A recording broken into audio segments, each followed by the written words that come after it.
Continuamos hoy, amigo oyente, nuestro estudio del capítulo 18 del Evangelio según San Lucas. Y comenzaremos leyendo los versículos 15 y 16, donde el Señor Jesús bendice a los niños. Los versículos 15 y 16 dicen: Traían a él los niños para que los tocase, lo cual, viendo los discípulos, les reprendieron. Mas Jesús, llamándolos, dijo: Dejad a los niños venir a mí, y no se lo impidáis, porque de los tales es el reino de Dios. Al parecer, en aquellos tiempos, los mayores pensaban que los pequeñuelos no tenían mucha importancia. Pero el Señor Jesús creía algo diferente en cuanto a los niños. Él no los consideraba molestia alguna, pues note usted qué dijo aquí en el versículo 17 de este capítulo 18 de Lucas. De cierto os digo que el que no recibe el reino de Dios como un niño, no entrará en él. Los niños vinieron al Señor de una manera muy normal y natural. Él no quería que los adultos les impidieran en su deseo de venir. Que Dios tenga misericordia de cualquier adulto que impide que los niños se acerquen a Dios. En cuanto a este tema, encontramos en el capítulo 17 de este Evangelio de San Lucas, versículo 2, que dice: Mejor le fuera que se le atase al cuello una piedra de molino y se le arrojase al mar, que hacer tropezar a uno de estos pequeñitos. Un adulto, mediante su ejemplo, puede o bien conducir a un niño hacia Dios, o bien estorbar su venida a Dios. ¿Qué es lo que ven, amigo oyente, los niños cuando le observan a usted? ¿Qué clase de ejemplo les da? Y llegamos ahora a un incidente muy interesante. Leamos los versículos 18 hasta el 30 de este capítulo 18 de San Lucas. Un hombre principal le preguntó diciendo: Maestro bueno, ¿qué haré para heredar la vida eterna? Jesús le dijo: ¿Por qué me llamas bueno? Ninguno hay bueno sino solo Dios. Los mandamientos sabes: no adulterarás, no matarás, no hurtarás, no dirás falso testimonio, honra a tu padre y a tu madre. Él dijo: Todo esto lo he guardado desde mi juventud.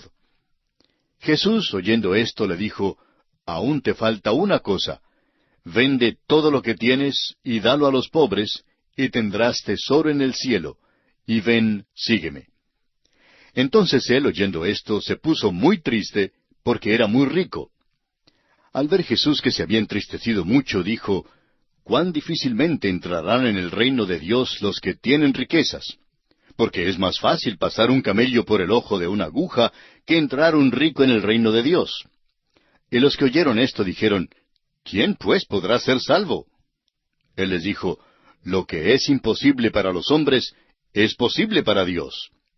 Entonces Pedro dijo: He aquí nosotros hemos dejado nuestras posesiones y te hemos seguido.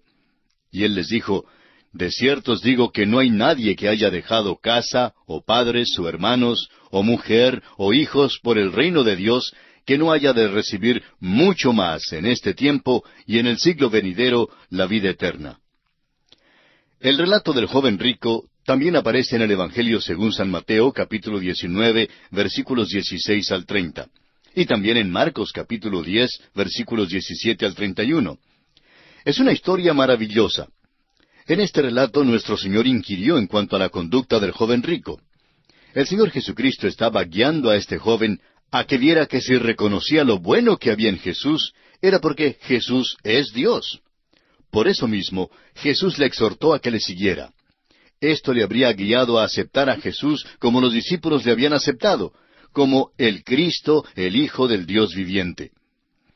Como quizá usted ya lo sabe, los 10 mandamientos están divididos en 2 secciones. La primera concierne a las relaciones que el hombre debe tener con Dios. Y luego, la segunda parte de los 10 mandamientos, la segunda sección, tiene que ver con las relaciones que el hombre debe tener con sus semejantes. Pues bien, en este caso, el Señor Jesús confrontó a este joven rico con la segunda sección de los 10 mandamientos, o sea, los que gobiernan las relaciones entre los hombres. Y lo sorprendente es que este joven aparentemente estaba cumpliendo con estos mandamientos. Pero entonces Jesús le preguntó en cuanto a sus relaciones con Dios. Y ahí estaba su problema.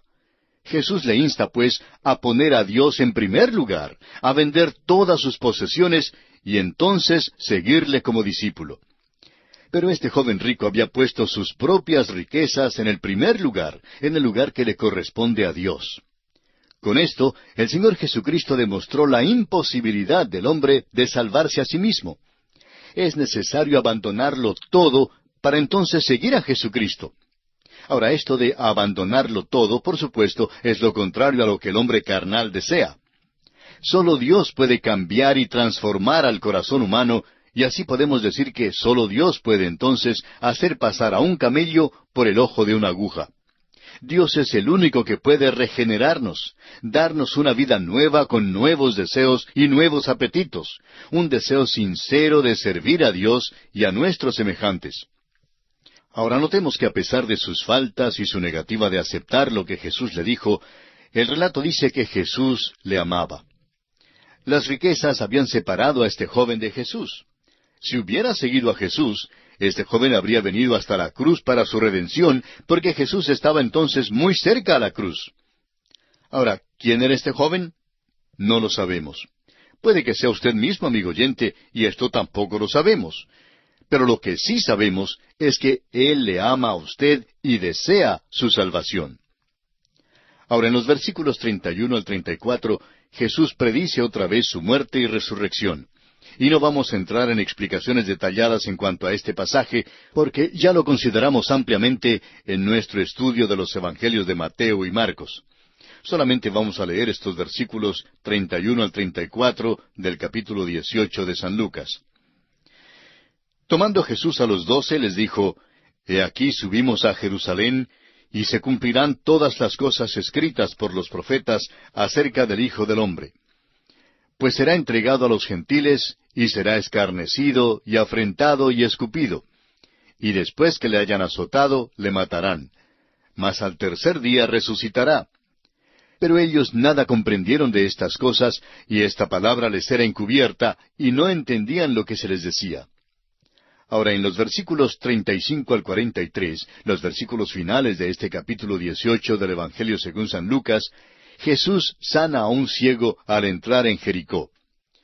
¿Todavía tiene usted su Biblia abierta?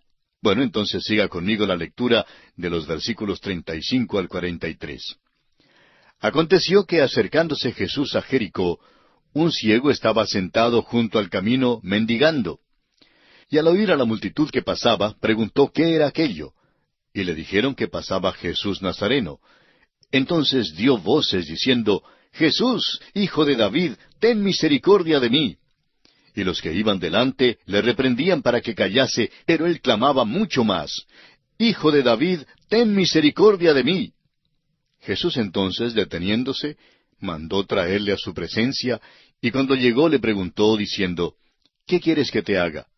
Y él dijo, Señor, que reciba la vista. Jesús le dijo, Recíbela, tu fe te ha salvado. Y luego vio y le seguía, glorificando a Dios. Y todo el pueblo, cuando vio aquello, dio alabanza a Dios. El relato del ciego Bartimeo también se encuentra en el Evangelio según San Marcos, capítulo 10, versículos 46 al 52. Y también en el Evangelio según San Mateo, capítulo 20, versículos 29 al 34. Ahora note usted que el ciego Bartimeo se dirigió a Jesús llamándole Hijo de David. Es decir, que reconoció su majestad. El ciego sabía que a Jesús le era posible sanarle, y por eso no pudo quedarse callado. Sabía lo que quería obtener y tenía gran fe en Jesús. El trato de Jesús con este ciego es tierno y conmovedor. Después que recibió su vista, Bartimeo siguió a Jesús con los ojos bien abiertos. ¿Y qué vería dentro de pocos días? Vería a Jesús muriendo en la cruz. Hay multitud de personas hoy en día que aunque disfrutan de la vista perfecta, todavía no ven que la muerte de Cristo en la cruz tiene relación directa con sus vidas y con el perdón de sus pecados. Si usted, amigo oyente, todavía no ha visto esta relación, mírela y viva ahora mismo. Y así llegamos al final de nuestro estudio del capítulo 18 del Evangelio según San Lucas. En el capítulo 19 encontramos a Zaqueo el publicano, la parábola de las 10 minas, la entrada de Cristo en Jerusalén, el llanto de Jesús sobre Jerusalén. Tenemos también que Jesús echa fuera a los que vendían y compraban en el templo. Cristo enseña diariamente en el templo y los príncipes buscan una manera de destruirle, pero temen a la multitud. Además, Jesús se desvía en su viaje a Jerusalén, pasando por Jericó, para alcanzar a un hombre en un árbol sicómoro. Solo Lucas presenta este relato sobre Zaqueo, el publicano de Jericó. Cuando sucedió este incidente, el Señor Jesucristo estaba en camino a Jerusalén para morir en la cruz y decidió pasar por Jericó. Leamos el primer versículo de este capítulo 19 del Evangelio según San Lucas. Habiendo entrado Jesús en Jericó, iba pasando por la ciudad. El doctor Lucas nos dice que Jesús había estado antes en el país de los samaritanos. Cuando salió de Samaria, se encaminó hacia Jerusalén. Al parecer, se ha desviado de su camino, pero ¿se ha desviado en verdad? Va a Jericó porque allí hay un pecador. Bueno, el hecho es que había más de un pecador en Jericó y el Señor los iba a buscar. Ahora ponga mucha atención al movimiento que hay aquí, porque si usted pierde este movimiento, pues entonces perderá todo el mensaje de este pasaje. Jericó era una ciudad que había sido maldecida. Josué había pronunciado una maldición, no solo sobre la ciudad misma de Jericó, sino también contra el que la reconstruyera. Leamos esta maldición y su cumplimiento en el libro de Josué, capítulo 6, versículo 26, y también en el primer libro de los Reyes, capítulo 16, versículo 34. En los tiempos de Jesús, esta ciudad era un lugar de veraneo. Muchas personas pasaban allí sus vacaciones. Nos imaginamos que abundaban allí los juegos y el vicio, y era allí donde vivían los publicanos. Los publicanos eran como la mafia moderna. Eran los recaudadores de impuestos y eran en realidad muy despreciados por el pueblo. Dice este versículo que habiendo entrado Jesús en Jericó, iba pasando por la ciudad. También entró y pasó por este mundo. Él no vino a la tierra para quedarse aquí, sino para morir por su rescate. Yo entré en este mundo para vivir, y me gustaría seguir viviendo por muchos años más. Pero el único fin que tuvo Jesús en venir a esta tierra fue para morir por los pecados del mundo.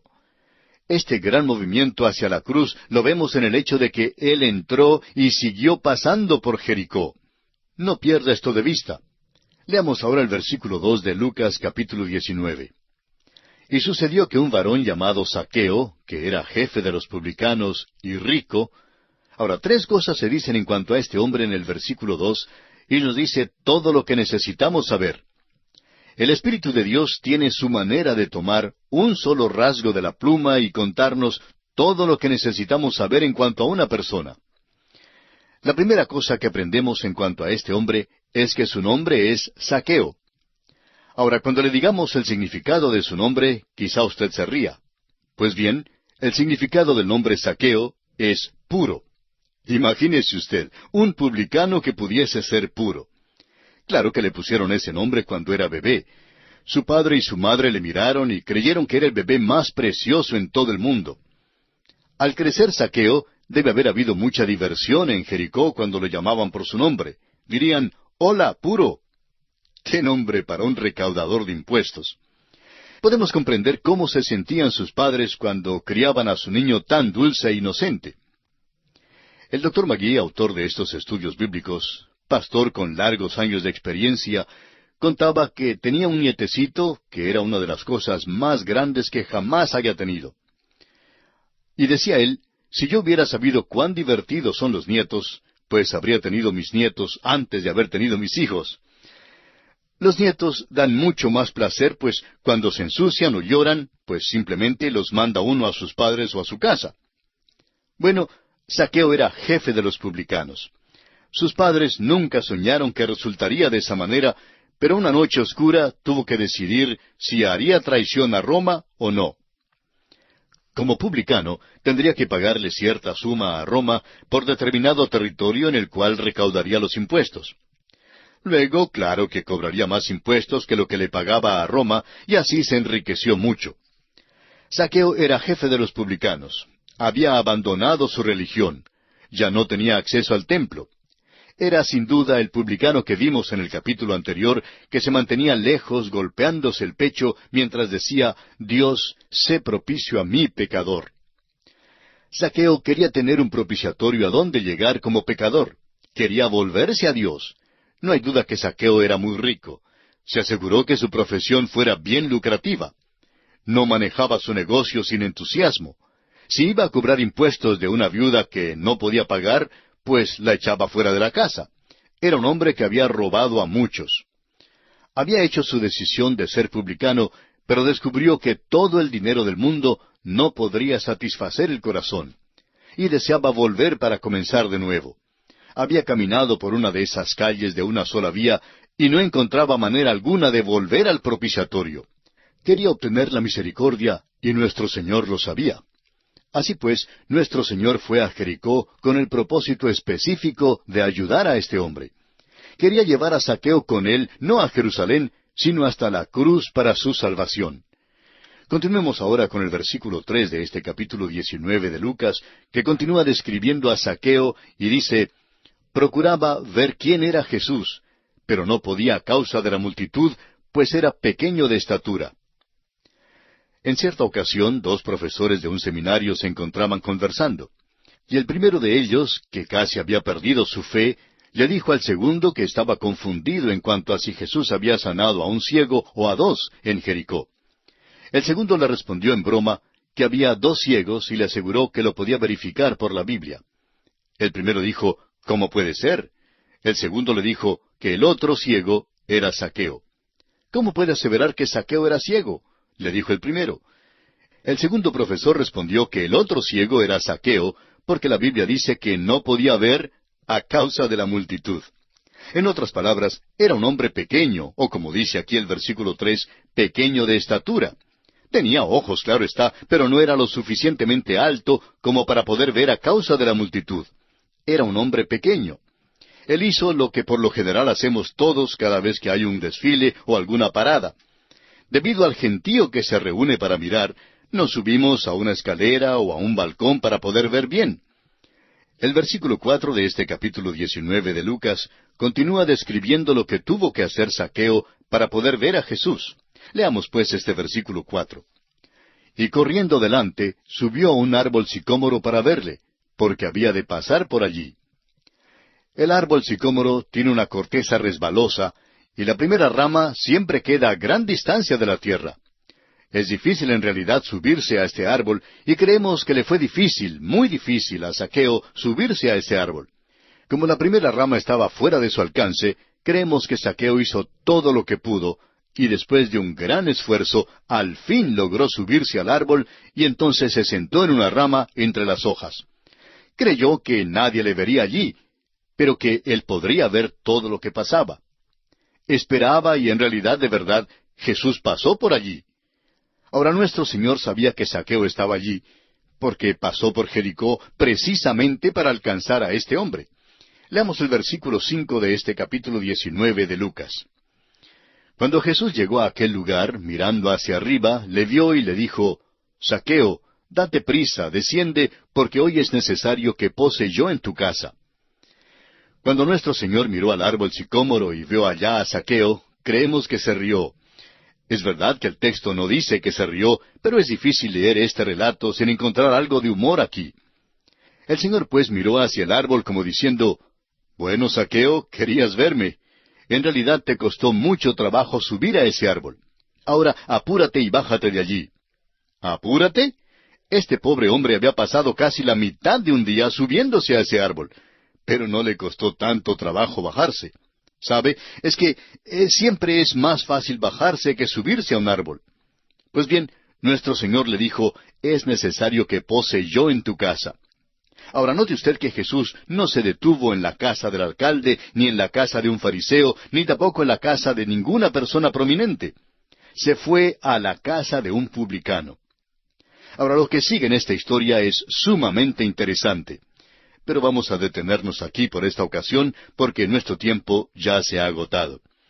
En nuestro próximo estudio iremos con Jesús a la casa de Zaqueo y aprenderemos algo de esa visita importante, y esperamos que usted ha de acompañarnos.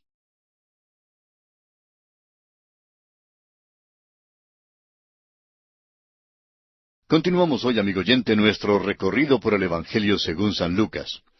En nuestro estudio del capítulo 19 de este Evangelio, proseguimos hoy considerando el encuentro de Jesús y Zaqueo. En nuestro programa anterior dejamos a Zaqueo subido allá en el árbol sicómoro para ver a Jesús. Y dijimos que cuando nuestro Señor miró hacia el árbol sicómoro y vio allá a Zaqueo, creemos que se rió.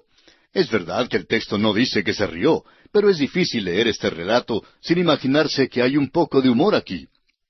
El Señor, pues, miró el árbol como si estuviera diciendo, «Bueno, Zaqueo, querías verme. En realidad te costó mucho trabajo subir a ese árbol, pero ahora apúrate y bájate de allí». ¡Apúrate! Este hombre había pasado casi la mitad de un día subiéndose a ese árbol, pero no le costó tanto trabajo bajarse. Y es que siempre es más fácil bajarse que subirse a un árbol. Pues bien, nuestro Señor continuó diciéndole, «Es necesario que pose yo en tu casa». Ahora, ¿notó usted que el Señor Jesús no se detuvo en la casa del alcalde ni en la casa de un fariseo? Es decir, no se detuvo en la casa de ninguna persona prominente. Se fue a la casa de un publicano. Continuamos hoy este relato leyendo los versículos 6 y 7 de este capítulo 19 de San Lucas. Entonces él, es decir, Zaqueo, descendió aprisa y le recibió gozoso. Al ver esto, todos murmuraban diciendo que había entrado a posar con un hombre pecador. Ahora Zaqueo se divierte. Para él esta era una ocasión gozosa, pero todos murmuraban, nos dice el versículo 7. Ahora, ¿quiénes eran esos todos? Era el grupo cuchicheante que decía cosas como, «Oye, fíjate que ese Jesús es amigo de borrachos y pecadores. Yo lo vi entrar en la casa de un publicano. Imagínate que se vaya a cenar en la casa de un hombre pecador». Hubo un lapso de tiempo, aunque no se nos dice cuánto. Jesús cenó con Zaqueo, pero aparentemente no se quedó toda la noche. Cerraron la puerta y la multitud se quedó afuera chismeando, pero nadie sabía en realidad lo que pasaba adentro. Al fin la puerta se abrió y allí se paró Zaqueo. Ahora el versículo 8 de este capítulo 19 de Lucas dice, «Entonces Zaqueo, puesto en pie, dijo al Señor, He aquí, Señor, la mitad de mis bienes doy a los pobres, y si en algo he defraudado a alguno, se lo devuelvo cuadruplicado». Algo había sucedido en la vida de este hombre. Confesó que había robado a los pobres y prometió restaurar la mitad de sus bienes a los pobres y devolver cuadruplicado a aquellos a quienes había defraudado. Se estaba comportando según la ley mosaica. ¿Recuerda usted que estudiamos esto allá en el capítulo 22 de Éxodo? Leamos el versículo 1 de Éxodo 22 para refrescar la memoria. «Cuando alguno hurtare buey u oveja y lo degollare o vendiere, por aquel buey pagará 5 bueyes, y por aquella oveja 4 ovejas». Algo pues había pasado en el corazón de Zaqueo, y ahora era un hombre nuevo. No se nos da ningún relato en cuanto a la conversación que hubo entre Zaqueo y nuestro Señor Jesucristo. Por alguna razón, el Espíritu Santo no nos dio el relato de lo que tuvo lugar entre estos dos hombres. Sin embargo, debemos tener en cuenta que cuando nuestro Señor hablaba con los hombres, su costumbre era hablar en cuanto a 2 cosas. Primero, las necesidades del hombre, y en segundo lugar, el poder de Dios para suplir esas necesidades. No le era necesario a Jesús decirle a Zaqueo que él era un pecador. Zaqueo sabía que era pecador, y todo el mundo también lo sabía. El Señor le dijo que había un remedio para el pecado, y creemos que Jesucristo le dijo a Zaqueo, «Voy a Jerusalén para morir en la cruz, para que haya un propiciatorio para ti, Zaqueo». Ahora, lo que sí sabemos, según el versículo 9, es que Jesús le dijo, «Hoy ha venido la salvación a esta casa, por cuanto él también es hijo de Abraham». Como hijo de Abraham, Zaqueo había sido excluido del propiciatorio en el templo cuando se hizo publicano. Pero ese propiciatorio señalaba al Señor Jesucristo y a su sangre que sería derramada por todos nosotros en la cruz. El Señor quería que este hombre tan odiado supiera que Él, Jesús, iba a morir y que su muerte proveería un propiciatorio para Él. Este publicano hizo una decisión de aceptar a Cristo y llegó entonces a ser un hombre nuevo. El versículo 10 de este capítulo 19 de Lucas da la razón de este milagro. Porque el Hijo del Hombre vino a buscar y a salvar lo que se había perdido. Este hombre Zaqueo salió a la puerta de su casa, pero no le dijo a la multitud que estaba afuera que Jesús salva, guarda y satisface. Ese es un buen testimonio si es que ha sido esta la experiencia de la persona. Zaqueo no dijo que se iba a portar mejor. Tampoco dijo que iba a ser miembro de alguna iglesia, ni que cumpliría con alguna ceremonia. Salió a la puerta, amigo oyente, y dijo, soy un hombre cambiado, soy un hombre nuevo, me voy a portar de una manera muy diferente a la que me he portado hasta ahora. He acudido al Señor Jesucristo, y Él es mi Salvador. Amigo oyente, Jesús aún ahora está entrando y pasando por el pueblo suyo, donde quiera que usted esté, y Él quiere cenar con quienes todavía no le conocen. Quiere hablarles en cuanto a su alma y su salvación. ¿Qué le parece? ¿Ha pasado Jesús por su casa? ¿Ha llamado a la puerta de su corazón? ¿Y qué de usted? ¿Le ha dejado entrar? Si usted le permite entrar, le aseguro que Él entrará como Salvador para salvarle de sus pecados, así como lo hizo cuando entró en la casa de Zaqueo. La historia de Zaqueo es una buena ilustración de lo que dice Santiago en su Carta Universal, capítulo 2, versículo 18. Pero alguno dirá, tú tienes fe y yo tengo obras.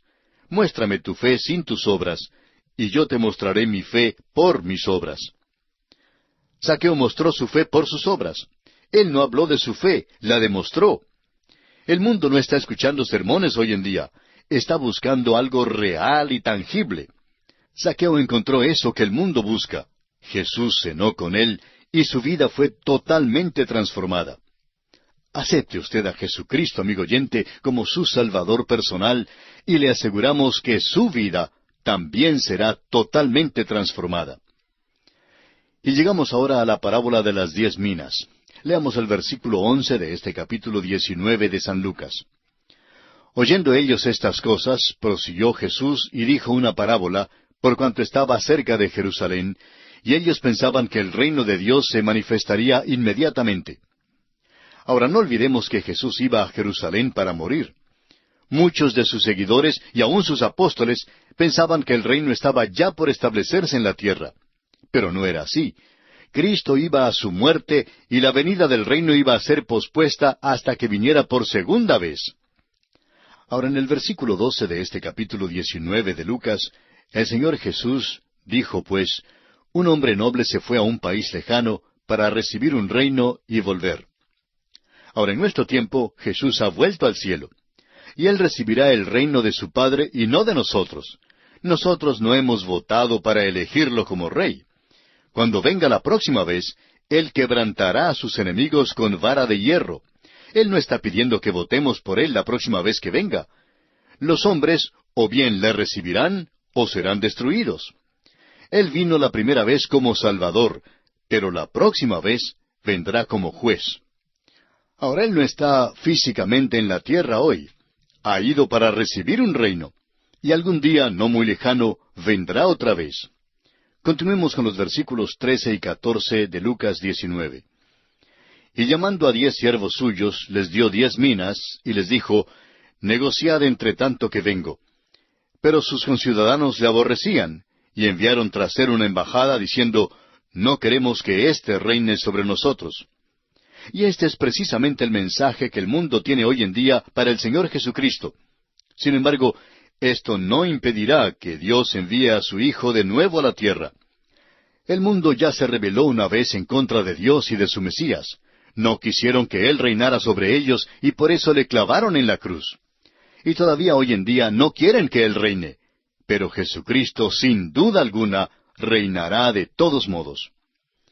El Señor Jesucristo continúa su parábola en los versículos 15 al 17 y dice, aconteció que vuelto Él, después de recibir el reino, mandó llamar ante Él a aquellos siervos a los cuales había dado el dinero, para saber lo que había negociado cada uno. Vino el primero diciendo, Señor, tu mina ha ganado 10 minas. Él le dijo, está bien, buen siervo, por cuanto en lo poco has sido fiel, tendrás autoridad sobre 10 ciudades. Mientras Él está ausente, amigo oyente, le ha dado a usted una mina.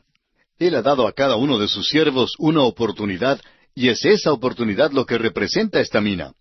A usted le corresponde ser fiel en lo que Él ha puesto bajo su cuidado como mayordomo. Su mina puede ser una ciudad entera, un grupito de personas o un hogar. Sea lo que sea, amigo oyente, usted tiene que ser fiel. Algunos pueden ganar 5 minas y otros 10 minas mientras el Señor esté ausente, pero cuando Él venga de nuevo, le recompensará en base a su fidelidad. Prosigamos con los versículos 18 al 27 de Lucas 19. Vino otro diciendo, Señor, tu mina ha producido 5 minas. Y también a éste dijo, tú también sé sobre 5 ciudades. Vino otro diciendo, Señor, aquí está tu mina, la cual he tenido guardada en un pañuelo, porque tuve miedo de ti, por cuanto eres hombre severo, que tomas lo que no pusiste y ciegas lo que no sembraste. Entonces él le dijo, Mal siervo, por tu propia boca te juzgo. ¿Sabías que yo era hombre severo, que tomo lo que no puse y que ciego lo que no sembré? ¿Por qué, pues, no pusiste mi dinero en el banco, para que al volver yo lo hubiera recibido con los intereses? Y dijo a los que estaban presentes, Quitadle la mina y dadla al que tiene las 10 minas. Ellos le dijeron, Señor, tiene 10 minas. Pues yo os digo que a todo el que tiene se le dará, mas al que no tiene, aun lo que tiene se le quitará. Y también a aquellos mis enemigos que no querían que yo reinase sobre ellos, traedlos acá y decapitadlos delante de mí. Qué tremendo es el énfasis que hace esta parábola sobre el hecho de que tenemos que ser fieles. Tenemos que hacer buen uso de nuestras oportunidades y privilegios y dones. La verdad es que lo que no usamos, amigo oyente, lo perdemos. La parábola ha mostrado cuán trágico es ser infiel en nuestro servicio. Luego sigue el Señor hablando en cuanto a aquellos que realmente le rechazan. Y es que esto es lo que hacía Jerusalén. No querían que Jesucristo reinara sobre ellos. La nación ya le había rechazado y así Él va a morir. Veamos ahora el versículo 28. Dicho esto, iba adelante subiendo a Jerusalén. Y ahora en los versículos 29 al 40 encontramos la entrada de Jesús a Jerusalén. Y amigo oyente, ¿todavía tiene usted su Biblia abierta en el capítulo 19 de San Lucas? Pues espero que sí, porque es importante, como lo hemos señalado en otras ocasiones, que usted lea juntamente con nosotros cada versículo que consideremos para que usted se familiarice con el tema que precisamente estamos tratando. Así es que leamos juntos los versículos 29 al 40 de este capítulo 19 de San Lucas. Y aconteció que llegando cerca de Betfagé y de Betania, al monte que se llama de los Olivos, envió 2 de sus discípulos, diciendo, Id a la aldea de enfrente, y al entrar en ella hallaréis un pollino atado, en el cual ningún hombre ha montado jamás. Desatadlo y traedlo. Y si alguien os preguntare, ¿por qué lo desatáis?, le responderéis así, porque el Señor lo necesita. Fueron los que habían sido enviados, y hallaron como les dijo. Y cuando desataban el pollino, sus dueños les dijeron, ¿por qué desatáis el pollino? Ellos dijeron, porque el Señor lo necesita. Y lo trajeron a Jesús. Y habiendo echado sus mantos sobre el pollino, subieron a Jesús encima. Y a su paso tendían sus mantos por el camino. Cuando llegaban ya cerca de la bajada del monte de los Olivos, toda la multitud de los discípulos, gozándose, comenzó a alabar a Dios a grandes voces por todas las maravillas que habían visto, diciendo, Bendito el Rey que viene en el nombre del Señor, paz en el cielo y gloria en las alturas. Entonces algunos de los fariseos de entre la multitud le dijeron, Maestro, reprende a tus discípulos. Él respondiendo les dijo, Os digo que si éstos callaran, las piedras clamarían. La entrada de Jesús en Jerusalén es algo que relatan todos los 4 evangelios. Esta entrada de Jesús debe haber sido algo muy hermoso y por eso ha captado la imaginación de muchos artistas. Sin embargo, apenas podemos llamarla una entrada triunfal.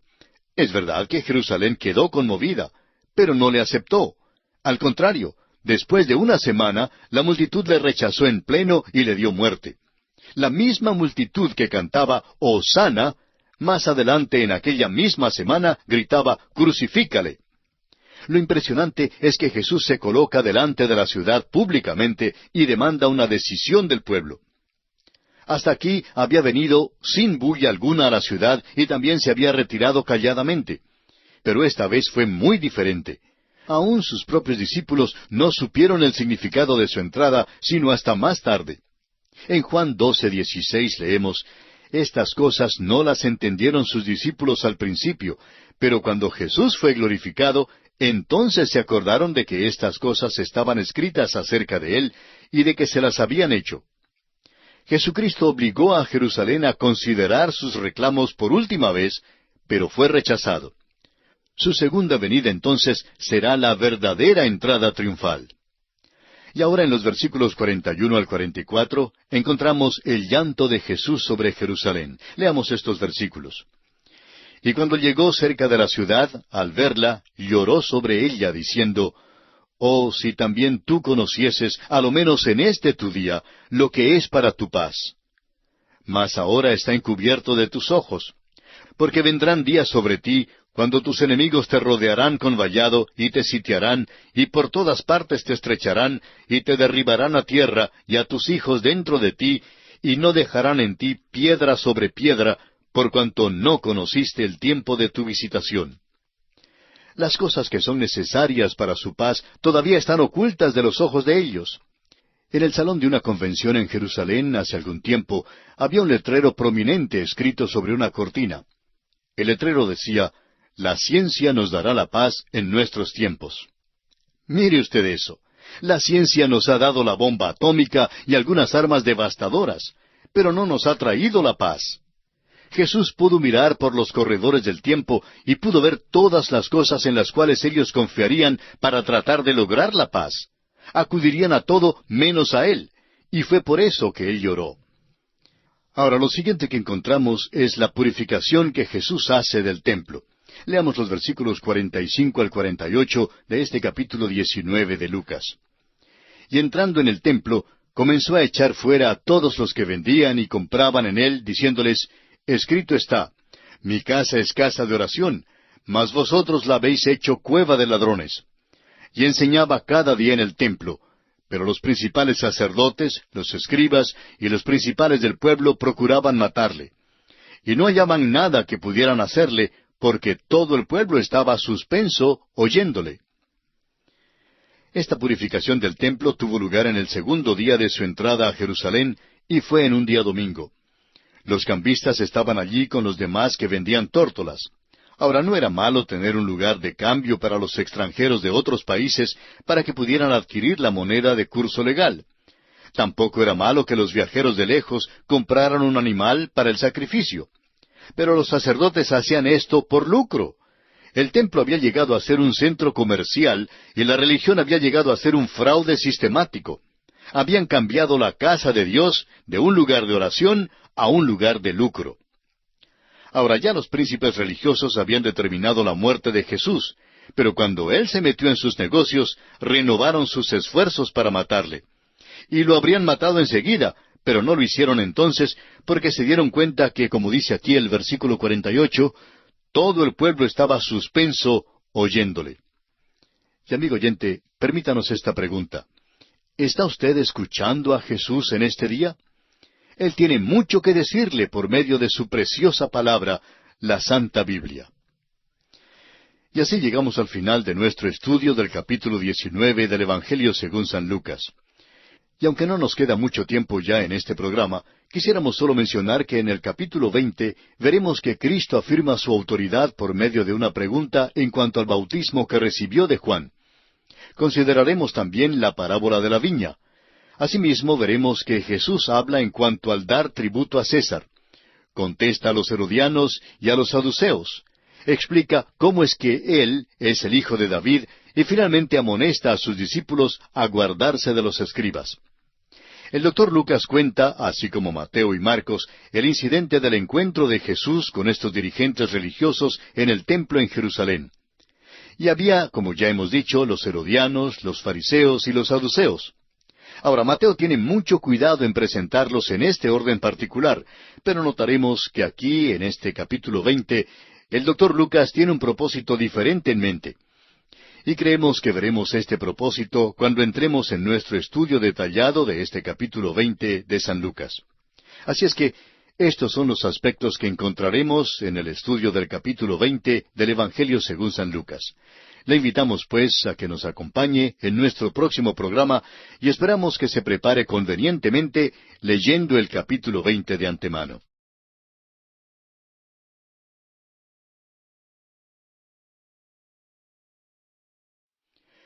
Continuando con nuestro estudio en el Evangelio según San Lucas, llegamos hoy al capítulo 20. En este capítulo, Cristo afirma su autoridad por medio de una pregunta en cuanto al bautismo que recibió de Juan. Consideraremos también la parábola de la viña. Asimismo, encontramos que Jesús habla en cuanto al dar tributo al César. Contesta a los herodianos y a los saduceos. Explica cómo es que Él es el hijo de David. Y finalmente amonesta a sus discípulos a guardarse de los escribas. Para comenzar nuestro estudio de este capítulo 20, tenemos el incidente en el cual la autoridad de Jesús es puesta en tela de juicio. Después que Jesús salió de Jericó, se fue directo a Jerusalén. Entró en la ciudad montado sobre un pollino, y el pueblo quedó conmovido, pero no le aceptó. Al contrario, esa misma multitud que cantaba «Hosana», más adelante en esa misma semana gritaba «Crucifícale». Luego limpió el templo y lloró en cuanto al futuro de Jerusalén. Y ahora lo vemos en esta ciudad donde tiene su encuentro final con los príncipes religiosos. Este grupo incluía a los herodianos, a los fariseos y a los saduceos. Leamos pues los primeros 3 versículos de este capítulo 20 de San Lucas. Sucedió un día que enseñando Jesús al pueblo en el templo y anunciando el Evangelio, llegaron los principales sacerdotes y los escribas con los ancianos, y le hablaron diciendo, «Dinos, ¿con qué autoridad haces estas cosas? ¿O quién es el que te ha dado esta autoridad?» Respondiendo Jesús les dijo, «Os haré yo también una pregunta. Respondedme». El Señor Jesús entró en el templo todos los días y enseñó hasta cuando fue arrestado en el tiempo de la Pascua. Como ya lo hemos visto en otras ocasiones, Jesucristo acostumbraba a emplear el método socrático de contestar una pregunta, es decir, haciendo otra pregunta. Y esta era su pregunta que aparece en el versículo 4 de este capítulo 20 de Lucas. El bautismo de Juan, ¿era del cielo o de los hombres? Esta era una pregunta que los príncipes religiosos no pudieron contestar. Tenían que juntarse secretamente para decidir una respuesta. Ahora notemos lo que sigue en los versículos 5 al 8 de este capítulo 20 de San Lucas. Entonces ellos discutían entre sí diciendo, «Si decimos del cielo, dirá, ¿por qué pues no le creísteis? Y si decimos de los hombres, todo el pueblo nos apedreará, porque están persuadidos de que Juan era profeta». Y respondieron que no sabían de dónde fuese. Entonces Jesús les dijo, «Yo tampoco os diré con qué autoridad hago estas cosas». Con esto vemos que la pregunta de estos líderes religiosos no era honesta ni sincera. Si hubieran estado dispuestos a aceptar a Juan el Bautista, habrían estado dispuestos a aceptar también al Señor Jesucristo. Si hubieran creído a Juan, nunca habrían dudado de la autoridad del Señor Jesús. Aún hoy en día hay muchos que formulan preguntas como ¿de dónde consiguió Caín a su esposa? Bueno, realmente esto no es ningún problema porque Caín se casó con su hermana. Creemos que cuando los hombres hacen preguntas de este tipo, o bien son creyentes simples que no han estudiado la palabra de Dios como debieran, o están haciendo una pregunta engañosa. Tiene que ser una de estas dos cosas porque hay una pregunta que surge antes de hacer una pregunta de este tipo, y esa pregunta es, ¿cree usted la palabra de Dios? Caín tuvo que casarse con su hermana. Ahora, si no se casó con su hermana, ¿quién más había por allí con quien él pudiera casarse? Amigo oyente, Dios espera que utilicemos la cabeza, que usemos nuestra inteligencia y nuestro sentido común. Y el problema hoy en día es que hay mucha gente que cuando se acerca a la Biblia deja su cabeza en alguna otra parte. Y necesitamos usar nuestra cabeza, porque la Biblia responderá al bueno y consagrado sentido común. El Señor, pues, respondió a esta pregunta y diremos que la respondió no respondiéndola. Si estos príncipes religiosos hubieran sido sinceros, habrían recibido una respuesta. Pero ellos simplemente no querían creer la verdad. Ese era el problema con ellos. Y llegamos ahora a la parábola de la viña, una parábola que también aparece en Mateo y en Marcos, y por eso no entraremos en muchos detalles al considerarla. Leamos los versículos 9 hasta el 16 de este capítulo 20 de San Lucas. Comenzó luego a decir al pueblo esta parábola. Un hombre plantó una viña, la arrendó a labradores y se ausentó por mucho tiempo. Y a su tiempo envió un siervo a los labradores para que le diesen del fruto de la viña. pero los labradores le golpearon y le enviaron con las manos vacías. Volvió a enviar otro siervo, mas ellos a éste también, golpeado y afrentado, le enviaron con las manos vacías. Volvió a enviar un tercer siervo, mas ellos también a éste echaron fuera, herido. Entonces el señor de la viña dijo, ¿qué haré? Enviaré a mi hijo amado, quizá cuando le vean a él, le tendrán respeto. Mas los labradores al verle, discutían entre sí, diciendo, Este es el heredero, venid matémosle para que la heredad sea nuestra. Y le echaron fuera de la viña y le mataron. ¿Qué pues les hará el señor de la viña? Vendrá y destruirá a estos labradores y dará su viña a otros. Cuando ellos oyeron esto, dijeron, Dios nos libre. El dueño de la viña envió a sus siervos uno tras otro donde estos labradores para ver cómo andaban las cosas. ¿Y si notó usted lo que dijo el Señor? Uno por uno sus siervos fueron golpeados. De la misma manera, Dios envió profeta tras profeta a Israel, pero todos fueron rechazados. Muchos de ellos fueron muertos a pedradas. Y así fue como nuestro Padre Celestial decidió entonces enviar a su Hijo Jesucristo. Aquí entonces Jesucristo declara a estos príncipes religiosos que Él mismo era el Hijo en esta parábola, y les dice exactamente lo que ellos sienten hacia Él en sus corazones y cuáles eran sus intenciones. Les da a conocer que ellos mismos le crucificarían y que Dios les iba a permitir hacer tal cosa sin impedírselo. Leamos ahora el versículo 17 de este capítulo 20 de Lucas, que dice, Pero él mirándolos dijo, ¿qué pues es lo que está escrito? ¿La piedra que desecharon los edificadores ha venido a ser cabeza del ángulo? Con esto, el Señor les dijo que podrían matarle, pero que no podrían destruir el plan de Dios. Estas palabras, la piedra que desecharon los edificadores ha venido a ser cabeza del ángulo, son una predicción clara del rechazo y triunfo subsecuente del Señor, y son una cita directa de la profecía mesiánica que encontramos en el Salmo 118, versículo 22.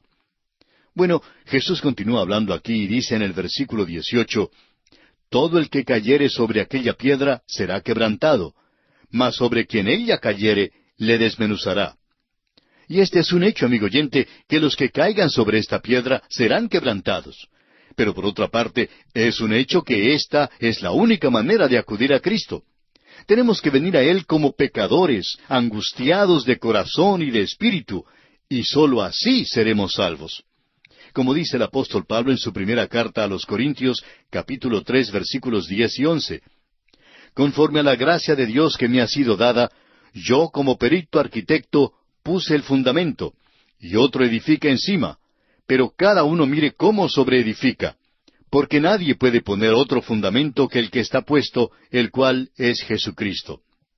Pero si usted, amigo oyente, no está dispuesto a venir como pecador quebrantado y arrepentido, algún día Jesucristo, aquella misma piedra, vendrá en juicio y entonces le desmenuzará. Lo que el Señor está diciendo en esta parábola es tan claro como el sol de mediodía. No era posible que le entendieran mal. Y veremos que le comprendieron muy bien, pues escuche usted lo que dice aquí el versículo 19 de Lucas capítulo 20.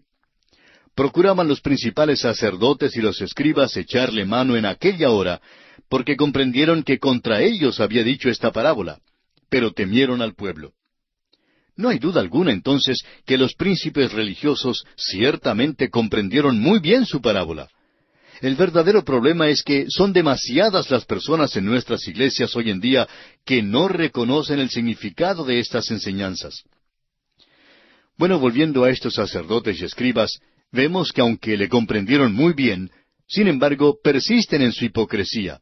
Y según los versículos 20 y 21 leemos, Y acechándole enviaron espías que se simulasen justos, a fin de sorprenderle en alguna palabra, para entregarle al poder y autoridad del gobernador. Y le preguntaron diciendo, Maestro, sabemos que dices y enseñas rectamente, y que no haces acepción de persona, sino que enseñas el camino de Dios con verdad. Estos hombres sí que eran hipócritas entre los hipócritas. Ahora, en el versículo 22, estos fariseos preguntaron, ¿Nos es lícito dar tributo a César o no? Sin duda eran los herodianos quienes propusieron esta pregunta porque querían librarse del César y poner a la casa de Herodes sobre Israel. Continuemos con los versículos 23 y 24 de este capítulo 20 de San Lucas. Mas él, comprendiendo la astucia de ellos, les dijo, ¿por qué me tentáis? Mostradme la moneda. ¿De quién tiene la imagen y la inscripción? Y respondiendo dijeron, de César. La pregunta de los herodianos era una pregunta malintencionada, cuyo único propósito era atrapar a Jesús. Ahora, si Jesús hubiera contestado que sí, que era lícito pagarle tributo a César, entonces habría tenido que abandonar sus pretensiones o reclamaciones de ser el Mesías. Por otra parte, si hubiera dicho que no era lícito pagar tributo a César, entonces estaría expuesto al peligro de ser arrestado por sedicioso. Ahora, el método que Jesús adoptó para tratar esta pregunta es sumamente interesante. En primer lugar, puso en tela de juicio el derecho de estos dirigentes religiosos de tentarle. Les dijo, ¿por qué me tentáis? Luego pidió un denario romano. ¿Por qué pidió uno? Pues porque Jesús no tenía dinero. Y así él usó el dinero de ellos, y más que eso, creemos que así les demostró con una lección objetiva que ellos mismos estaban usando el dinero del César. Conozcamos ahora la sabia respuesta de Jesús a esta pregunta maliciosa en el versículo 25. Entonces les dijo, pues dad a César lo que es de César, y a Dios lo que es de Dios. Estaban usando el dinero de curso legal en el Imperio Romano. El Imperio Romano les daba ciertas ventajas y privilegios. Mediante su sistema legal, Roma mantenía la ley y el orden y brindaba su protección a sus súbditos. Roma construyó y mantuvo extensos sistemas de carreteras y mantuvo también abiertas las vías navales. El imperio tenía un sistema universal de moneda corriente, lo que por supuesto era de mucha ayuda en los negocios. Es natural entonces que los súbditos debieran a Roma algo por el uso de la moneda, las carreteras y por la ley y el orden que imponía. No había argumento alguno entonces de que al César le debían algo. Pero Cristo les recordó que a Dios también le debían algo, porque Él proveía para todas las necesidades básicas: la luz, el aire, el agua y los elementos necesarios para hacer las carreteras y las monedas. Hay dos áreas de nuestra vida de las cuales somos responsables. El hombre tiene tanto una obligación terrenal como una obligación celestial. Tiene responsabilidad física y responsabilidad espiritual. Los ciudadanos del cielo deben pagar sus impuestos acá en la tierra. Pero los peregrinos aquí deben depositar riquezas eternas en el cielo. No existe el buen ciudadano del cielo que no sea también un buen ciudadano aquí en la tierra. Volviendo ahora a nuestro relato, vemos que los herodianos terminan su interrogatorio y vienen entonces ciertos saduceos con otras preguntas. Leamos el pasaje comprendido entre los versículos 27 al 38 de este capítulo 20 que estamos estudiando aquí en el Evangelio según San Lucas. Llegando entonces algunos de los saduceos, los cuales niegan haber resurrección, le preguntaron diciendo, Maestro, Moisés nos escribió, si el hermano de alguno muriere teniendo mujer y no dejare hijos, que su hermano se case con ella y levante descendencia a su hermano. Hubo pues 7 hermanos, y el primero tomó esposa y murió sin hijos. Y la tomó el segundo, el cual también murió sin hijos. La tomó el tercero, y así todos los 7, y murieron sin dejar descendencia. Finalmente murió también la mujer. En la resurrección, pues, ¿de cuál de ellos será mujer, ya que los 7 la tuvieron por mujer? Entonces, respondiendo Jesús, les dijo, Los hijos de este siglo se casan y se dan en casamiento, mas los que fueren tenidos por dignos de alcanzar aquel siglo y la resurrección de entre los muertos, ni se casan ni se dan en casamiento, porque no pueden ya más morir, pues son iguales a los ángeles y son hijos de Dios al ser hijos de la resurrección. Pero en cuanto a que los muertos han de resucitar, aun Moisés lo enseñó en el pasaje de la zarza, cuando llama al Señor Dios de Abraham, Dios de Isaac y Dios de Jacob. Porque Dios no es Dios de muertos, sino de vivos, pues para Él todos viven. Los saduceos eran los de mayor prominencia y los que tenían mayores riquezas. Tenían la mayor influencia política. Los saduceos corresponderían a la sección liberal de la iglesia contemporánea, mientras que los fariseos serían como los de la teología más conservadora y ortodoxa. Los saduceos rechazaban todo lo que fuese sobrenatural. Por eso no creían en la resurrección. Pero, créanlo o no, su pregunta surge de una situación creada por el sistema mosaico. Esta es una referencia a la ley que aparece en Deuteronomio capítulo 25, versículos 5 y 6. Pero estos saduceos trataron de crear una situación absurda a base de esta ley, presentando este caso en que una mujer se casa 7 veces. Ahora, es verdad que tal cosa es muy poco probable. No obstante, fue algo que queda entre lo posible. En nuestro tiempo, hay ejemplos de quienes se han casado tantas veces, pero los que hacen tales cosas tienen más interés en la vida presente que en la del más allá. Ahora, el dilema creado por esta pregunta tan absurda se debió a 2 errores básicos de los saduceos. En primer lugar, no conocían las Escrituras. Y en segundo lugar, no conocían el poder de Dios. El problema se disipa con el reconocimiento del hecho de que en el cielo no prevalecen las mismas relaciones que prevalecen aquí en la tierra. La secta de los saduceos apareció más o menos en el año 300 antes de Cristo. Eran liberales. La mayoría de los sumos sacerdotes y de los que ocupaban altos cargos en el templo eran saduceos. Eran prominentes y ricos. Ahora, ¿no le parece a usted interesante, amigo oyente, que hoy en día la mayoría de los que buscan prominencia en las iglesias y la mayoría de los miembros de las iglesias ricas son liberales? Eso nos habla de que la naturaleza humana no ha cambiado a través de los siglos. Los saduceos negaban todo lo milagroso. Trataban de quitarle a las Escrituras todo lo que fuese sobrenatural. Estaban en conflicto directo con los fariseos, quienes sí creían en lo sobrenatural. Los saduceos nunca aceptaron la infalibilidad de las Escrituras. Hay una analogía muy notable entre las creencias de los saduceos y el liberalismo teológico de hoy en día. Los hombres más intolerantes que se haya conocido son liberales en su teología. El liberalismo es una divergencia del cristianismo histórico. Ahora, en cuanto al conservatismo y el liberalismo teológico, el doctor Louis Berkhoff ha dicho: la diferencia es tan grande entre 2 puntos de vista que uno de los dos tendrá que abandonar el término cristiano. Y creemos que el liberal no es cristiano de ninguna manera, pues no está realmente interesado en seguir a Cristo ni en ser su discípulo. Muchas iglesias ya no deben ni siquiera llamarse cristianas. Deben llamarse clubes religiosos o algo por el estilo, porque en realidad no son cristianas. Hubo un tiempo en que los que no habían nacido de nuevo, los no creyentes, permanecían fuera de la iglesia, siendo que negaban la autoridad de la Escritura, la deidad de Cristo y lo sobrenatural, eran considerados como infieles y escépticos. Pero ahora muchos de ellos se encuentran detrás de los mismos púlpitos de las iglesias.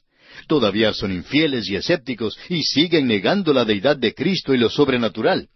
Pero hoy en día han entrado en la iglesia sin que los cristianos se dieran cuenta. Tal como lo hicieron los saduceos, los liberales de hoy en día han sido muy hábiles políticos y han conquistado mucho también. Los saduceos, pues, eran los enemigos más enconados que tenía Cristo. Y fueron también los principales instigadores de la primera y cruel persecución que sufrió la iglesia. Todos los enemigos de Cristo perseguían un mismo propósito: la crucifixión de Jesús. Y fue así como los fariseos se unieron a sus adversarios tradicionales, los saduceos, para conseguirlo. El hecho es que los fariseos fueron los líderes en la persecución del Señor Jesucristo. Pero después de la muerte del Señor, los fariseos desistieron de su afán de perseguir. Ya no tenían interés en perseguir a Cristo ni a sus seguidores. Los saduceos, en cambio, continuaron con la persecución de la iglesia. Ahora, se puede leer en cuanto a esta persecución en los capítulos 3 y 4 del libro de los Hechos de los Apóstoles. Los liberales del día presente hablan muchísimo en cuanto a la unidad de las iglesias, pero a la vez han causado la división más grande que la iglesia jamás haya conocido. La resurrección fue la prueba decisiva que confrontó a los saduceos, y es también la prueba decisiva que confronta al liberal de hoy. Sin embargo, ambos insisten en que no creen en una resurrección literal. Es interesante notar que no hay ningún relato en las Escrituras en cuanto a algún saduceo que hubiera llegado a Cristo para recibir la salvación. Se nos dice que un fariseo llamado Nicodemo fue convertido. También un rico llamado José de Arimatea aceptó a Cristo como su Salvador. En Hechos capítulo 6, versículo 7 leemos, «Y crecía la palabra del Señor, y el número de los discípulos se multiplicaba grandemente en Jerusalén. También muchos de los sacerdotes obedecían a la fe». ¿Se fijó usted? Muchos de los sacerdotes llegaron a ser creyentes, pero no hay ninguna constancia de que algún saduceo hubiera llegado a ser cristiano. Bueno, amigo oyente, se nos acabó el tiempo, así es que tenemos que detenernos aquí por esta oportunidad. Continuaremos, Dios mediante, con este interesante tema en nuestro próximo programa.